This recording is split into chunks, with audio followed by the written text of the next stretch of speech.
Hi folks, my name is Stephen Poland and this is my literacy timeline.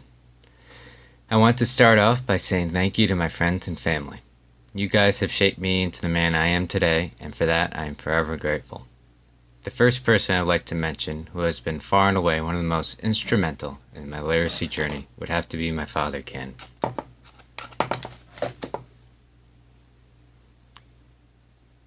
He has taught me countless life skills and lessons, not the least of which has been some critical thinking skills. He said that is the number one reason to go to college. He minored in philosophy and just has an overall passion for deep thinking. He has taught me to question everything that I read and hear. You can never be sure what it is you're ordering on the internet, he likes to say. The supplements and other items you may order are not always as they appear. So, speaking of which, the artifact I chose to represent him is what is behind me, this great wall of books.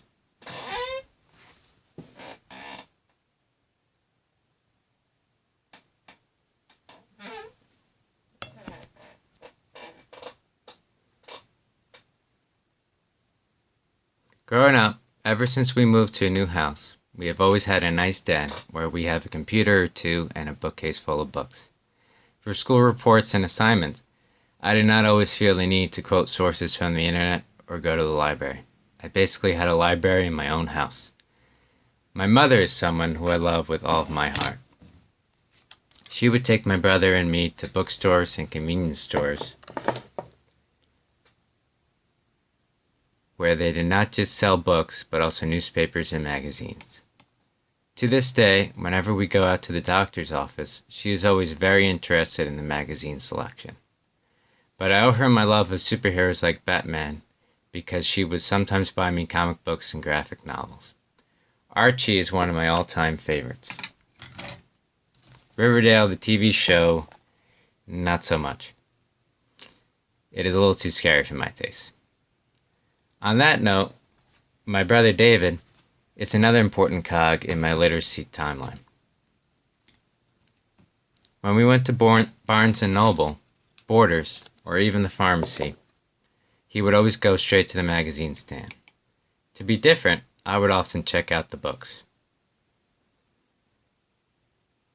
But it was my brother who turned me on to Captain Underpants.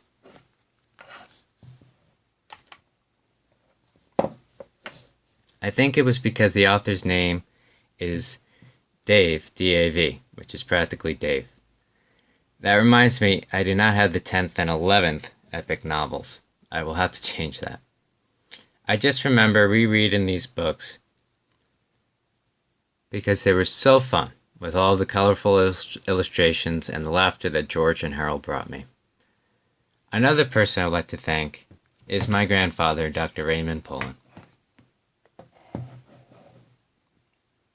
He taught government and politics for many years at St. John's. He would do the New York Times crosswords puzzles just by himself. He was a genius and stressed the importance of a good vocabulary.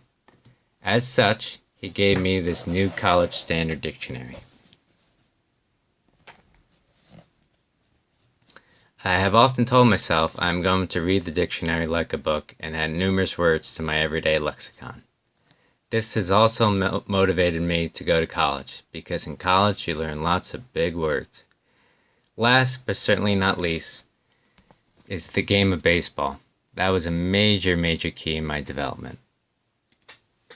My father passed down his love of baseball to me. It was like father, like son.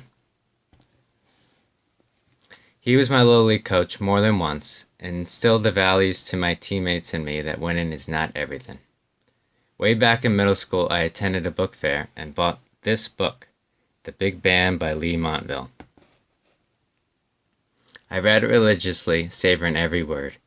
It reaffirmed my love for the New York Yankees, even though my father is a Mets fan and so is my mother and brother. There was a time where they even tried to convert me, unsuccessfully. My father stayed out of it, though. Because of baseball, I read the newspaper more than I ever bargained for. I would always turn to the sports section first. I love reading the box scores, the game summaries, and just anything connected to the game. If I'm reading an article on the internet, chances are it is about baseball. Thank you guys for taking a ride with me on this journey.